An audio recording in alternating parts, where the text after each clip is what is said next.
Hello, welcome to What's in the Workshop. Today we're going to be having a look at my 1963 Ariel Arrow Super Sports.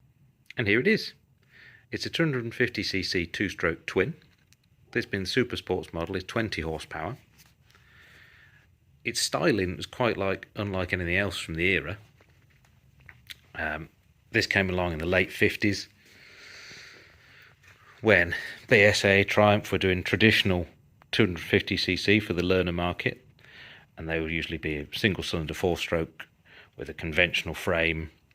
And this came along and it's got pressed steel frame, this two-stroke twin which is hung from the frame, rubber mounted, so there's no vibration, more powerful and great to ride because the centre of gravity is so low. It really is, it's a bit Marmite, the looks of it, but I'm also building a BSA C15, so I thought to have this, the complete opposite end of the scale, along with that would be great really. Petrol tank is not there, he's under here, so petrol in there, and the tank sits down low, battery is there as well. All this really is just styling. You've got the two coils in there, ignition coils, and then there's a small toolbox here. I've got a pair of gloves and some spanners and spark plugs in there, and that's about it really. So I saw this bike for sale on the Saturday afternoon. I mentioned it to my dad because he'd had an Ariel Leader, which is a very similar bike, but fully fared the Leader, and this was kind of the sports version. I messaged the lady thinking there's no chance it'd still be available, but it was, and next thing you know, we jumped in the car and we're headed down to Portsmouth with the trailer on. I had no intention of buying one, I wasn't looking for one, but we did. Bought it as a non-runner, there was no key. Unfortunately the previous owner had passed away and we didn't know where he'd got to with the restoration of the bike, whether it had run before, completely unknown really. So I got it running on the Sunday. Battery was completely dead, but I tried to charge that up overnight. So I thought I'd do the right thing and try and ride it to work on the Monday morning, which didn't go completely as planned. So I'm stood in the garage where the Ariel should be, and it's not. There's a gap there. No Ariel in. So I rode it to work this morning to jump start it because it's still got a dead battery, because I'm completely impatient. I didn't wait for a battery to arrive first. So it was okay once it's at some revs, fine. So once I was at work, I attempted to jump start it to bring it back, but unfortunately the jump leads were disconnected before I had enough revs up, and then it flooded. And so I tried another set of plugs that were in the bike, and the spares. No, we tried another set of plugs. We tried pushing it. Tried the emergency ignition position that the Ariel has. We're pushing it. A few pops, but no. So I'm home, and the bike is still in the shelter at work. I couldn't film anything at work, unfortunately, because I'm not allowed there. So yeah, it's all gone really, really well. So it's the next morning. I've charged up this tiny 6-volt battery because it's all I had. It might work. So I'm about to drive to work in my motorbike jacket and boots, because hopefully I'll bring the bike home from work. And obviously it's really, really warm. Yeah, it's about -4. Perfect.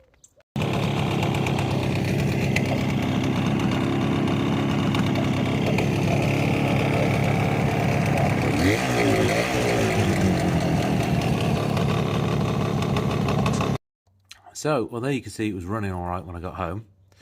I had a little bit of a look round, and there's some oil splattered on the front guard here. When I look closely, I could see it's not the exhaust, but it's actually coming from head gasket, I believe.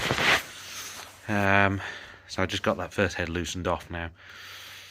I'm going to take both the heads off and have a bit of a look what the gaskets are like. There's just a lot of dirt and oil that I think is blown from the head gaskets. But otherwise it's running pretty well. I got the first head off, and that kind of confirms my suspicions there. You can see the oil from that head blown onto this one. It's oily all around it.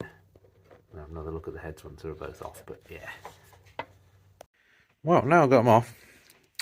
I had thought that this one was blowing as well, but I think it was actually just this one blowing oil across at the side of this one, because that's the gasket still stuck on this one. But that side of the face certainly looks like that was sealing happily. This other one, as you can see, was not. Both sides of the gasket were blown. So that was between barrel and head. And you can see the tracking across where the combustion gas had been leaking out there. And obviously it's all black and sooty. And I think it's also been leaking the head side. There's some sides of tracking across there too. I'm wondering if when it was assembled, if he just didn't clean the top of the barrel very well. It's unusual for it to not sail on the barrel side. But I'll get these heads cleaned up. And the top of the barrel cleaned up. When the new gaskets arrive, we'll throw it back together and see how it goes. Well, I've got the barrels cleaned up on the surface, on the top. But I thought, well, while I'm in here, may as well give it a quick spruce up. Well, it looks much better already. Might not run any better, but it'll look nice. So I've got both the heads cleaned up now. This is the one that wasn't sealing before, and this is the one that was. Now obviously that's had some detonation problems at some point in its past, but no reason to believe that that's current, because the bike was running well. There was no obvious signs of that one being any detonation going on now, so I think that's old. I think we're okay to reuse the head. There's nothing too bad. I mean, ideal world you'd replace it, but I don't think we need to worry about that given the application. Interestingly, the head gaskets, the head that was sealing had a thicker gasket than the other one. One was 0.4mm and one was 0.65mm. I wondered if the head with the det had been machined, so it had a thicker gasket, but I measured the head and they both appeared to be exactly the same. So I think it's just a quality issue with the gaskets. So I wonder if this thin gasket was just not very good. I have surfaced both of these on surface plate. When I say a surface plate, obviously what I mean is a piece of glass with some wet and dry tape to it. The one that was sealing was fine. This one did take a little bit to get rid of all the black marks all the way round.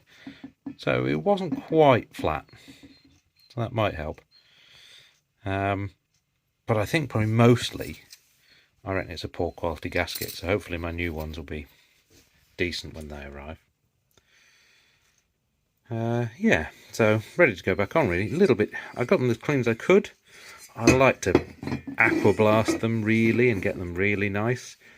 Which I'd usually want to do, but I promised myself and also my wife that I wouldn't spend any time or money on this bike because it's not a project.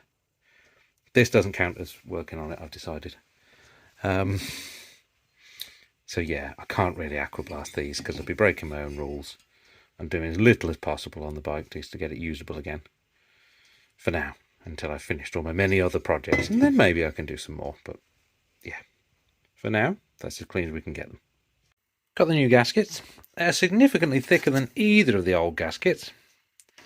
So it might be a little low on compression compared to these old ones, but if they seal well, I'll be happy. So I'll stick them on and see how it goes. Right, there we are all back together. It does look a bit better actually with those new, where the barrel's painted black and the head's cleaned up a bit. So I'll slip a battery back in it now and we'll see if it runs.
Success!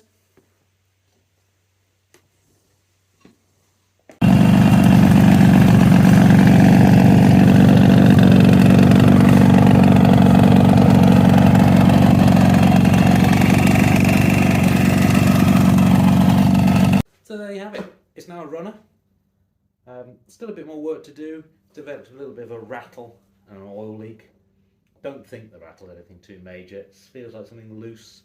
There's a couple of suggestions about maybe loose clutch basket or perhaps loose alternator. Sounds like it could be something like that. So I'll get that sorted at some point and look forward to lots of nice sunny day rides out on it. Don't know when I'll get it sorted because I've got many other projects on. On the subject of those other projects, thanks for watching this video, and if you want to see some more, I'll do some more messing about with all the stuff that I've got, and if I run out of stuff I'll probably get more stuff because I just acquire it. So yeah, thanks for watching, and keep watching for more.